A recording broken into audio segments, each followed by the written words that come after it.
Audiolibro: Mi armadura ante las estrategias del diablo. 1.8 La misericordia.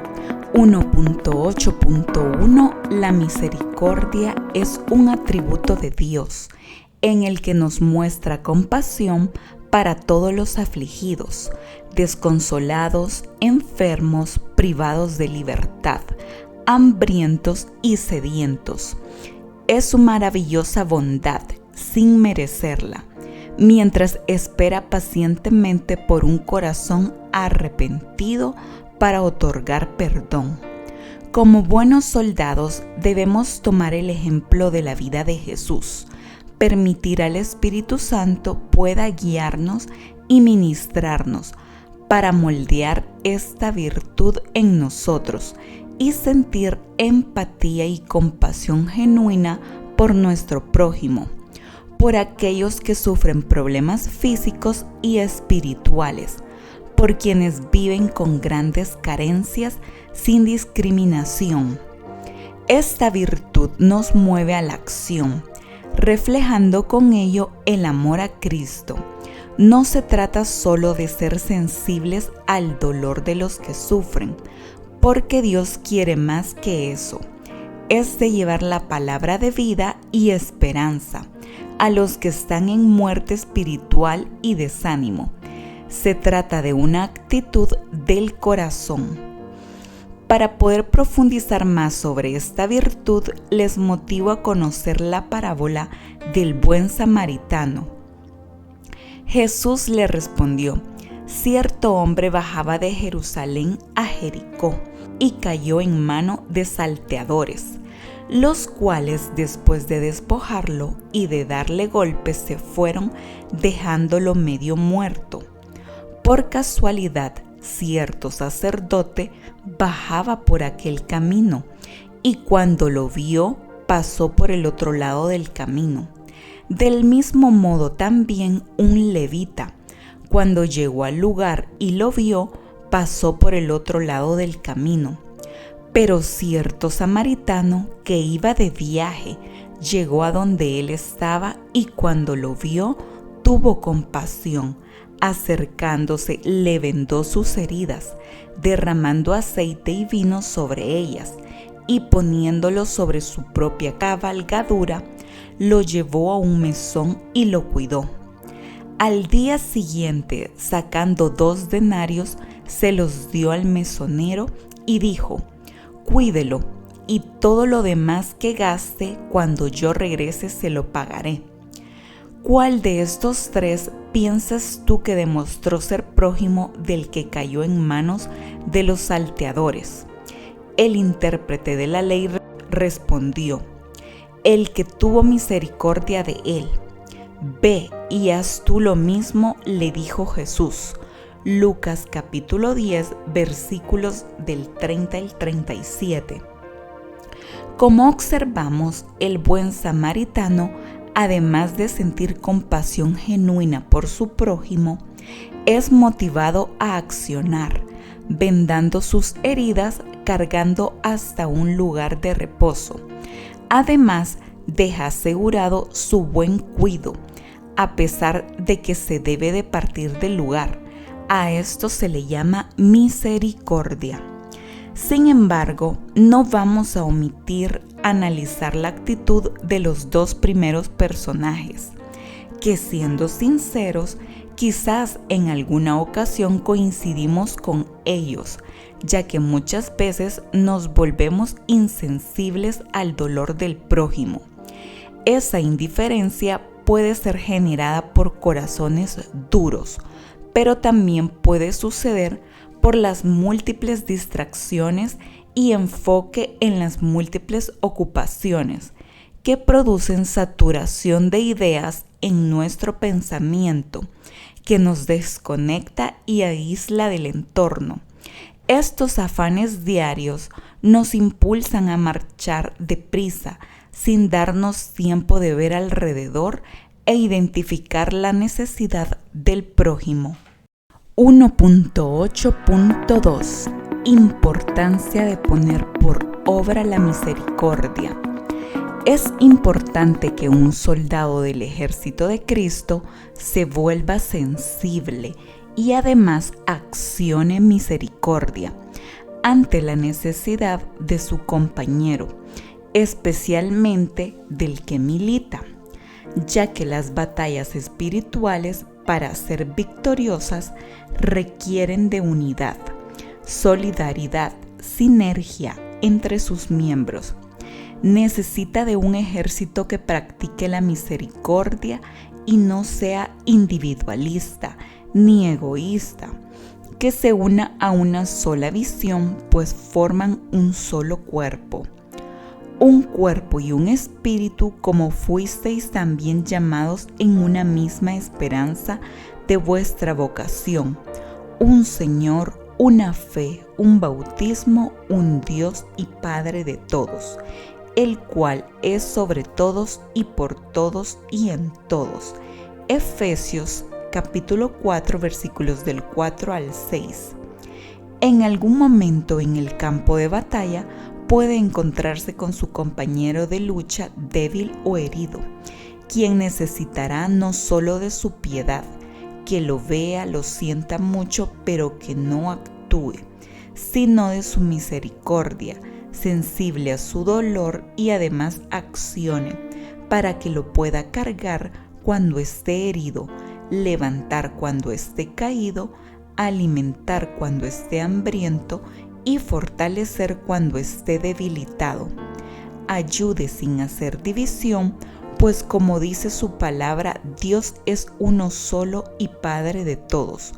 Piense que hoy es Él, pero en un segundo momento puede ser usted. Imagínese herido y caído en el campo de batalla, sin fuerzas para levantarse y que nadie le ayude. Usted moriría de no ser por la misericordia de Dios y del prójimo. 1.8.3 Beneficios. Al ser misericordiosos con nuestro prójimo, caminamos en obediencia en el cumplimiento de uno de los principales mandamientos. Amarás a tu prójimo como a ti mismo, por lo cual tendrán bendición y lo más importante, vida eterna. ¿Cómo podemos amar sin ser misericordiosos? No puede decir que ama a su hermano si lo ve en necesidad y dolor, pero a causa de su indiferencia o prejuicio no le ayuda. Recuerde que Dios no quiere divisiones. Entonces el rey dirá a los de su derecha: vengan, benditos de mi Padre, hereden el reino preparado para ustedes desde la fundación del mundo, porque tuve hambre y ustedes me dieron de comer, tuve sed y me dieron de beber, fui extranjero y me recibieron, estaba desnudo y me vistieron, enfermo y me visitaron, en la cárcel y vinieron a mí. Mateo capítulo 25, versículo 34.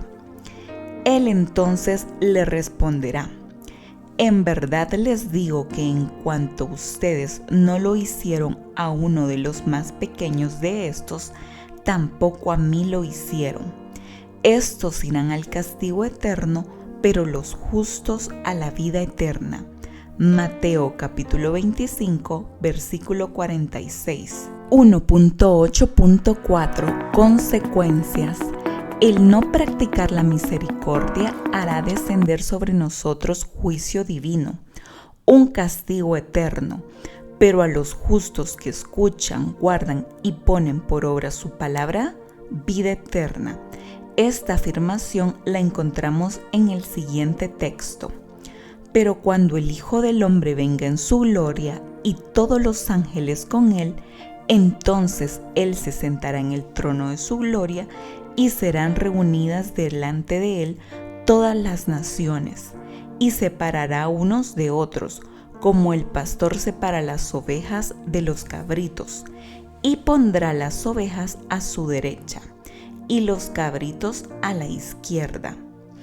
Entonces el rey dirá a los de su derecha: vengan, benditos de mi Padre, hereden el reino preparado para ustedes desde la fundación del mundo, porque tuve hambre y ustedes me dieron de comer. Tuve sed y me dieron de beber. Fui extranjero y me recibieron. Estaba desnudo y me vistieron. Enfermo y me visitaron en la cárcel y vinieron a mí. Entonces los justos le responderán diciendo: Señor, ¿cuándo te vimos hambriento y te dimos de comer, o sediento y te dimos de beber? ¿Y cuándo te vimos como extranjero y te recibimos, o desnudo y te vestimos? ¿Cuándo te vimos enfermo o en la cárcel y vinimos a ti? El rey les responderá: Es verdad, les digo que en cuanto lo hicieron a uno de estos hermanos míos, aún a los más pequeños, a mí lo hicieron. Entonces dirá también a los de su izquierda: Apártense de mí, malditos, al fuego eterno que ha sido preparado para el diablo y sus ángeles, porque tuve hambre y ustedes no me dieron de comer. Tuve sed y no me dieron de beber. Fui extranjero y no me recibieron. Estaba desnudo y no me vistieron. Enfermo y en la cárcel y no me visitaron. Entonces ellos también responderán: Señor, ¿cuándo te vimos hambriento o sediento, o como extranjero o desnudo, o enfermo o en la cárcel, y no te servimos? Él entonces les responderá: En verdad les digo que en cuanto ustedes no lo hicieron a uno de los más pequeños de estos, tampoco a mí lo hicieron. Estos irán al castigo eterno, pero los justos a la vida eterna. Mateo capítulo 25, versículos del 31 al 46. 1.8.5 Conclusión. Al comprender que la misericordia no es solamente la sensibilidad a la necesidad y al dolor prójimo, sino también accionar para ayudar, donde nuestro mejor referente es Jesús en la tierra. Él no veía el dolor y se marchaba, no. Él accionaba en sus vidas, haciendo cambios de impacto. No solo sana, sino además salva, dando vida eterna por misericordia, convirtiéndose en el mejor ejemplo. La misericordia promueve la unidad y la solidaridad. De esta forma fortalece el cuerpo de Cristo, preparándolo para enfrentar y vencer batallas. Hay luchas que no son individuales, sino que requieren de todo un ejército. Su palabra nos enseña que la oración tiene mayor fuerza en unidad. Mas tuve por necesario enviaros a Epafrodito, mi hermano y colaborador, y compañero de milicia, vuestro mensajero y ministrador de mis necesidades. Filipenses capítulo 2, versículo 25. Otra vez os digo que si dos de vosotros se pusieren de acuerdo en la tierra acerca de cualquier cosa que pidieren, les será hecho por mi Padre que está en los cielos. Porque donde están 2 o 3 congregados en mi nombre, allí estoy yo en medio de ellos. Mateo capítulo 18, versículos del 19 al 20. La misericordia es importante porque es la mejor evidencia de la obediencia a uno de los más grandes mandamientos. Al aplicarla damos cumplimiento a amarás a tu prójimo como a ti mismo. No podríamos amar si somos indiferentes al dolor de los demás. El amor por las almas y el deseo de ayudar a salvarlas es lo que Dios pone en nuestros corazones, porque es su misericordia, la cual es manifestada en nosotros al unirnos en espíritu a su visión. Al obedecer, recibimos su bendición y aprobación de justicia, mientras que la consecuencia más importante de no aplicar misericordia es que caemos en pecado por desobediencia en uno de los principales mandamientos. Por lo tanto, seremos juzgados con condenación eterna. Se le motiva a tomar el ejemplo de Jesús, quien practicó la misericordia en la tierra, por obediencia y por amor. Esforcémonos por seguir sus pasos.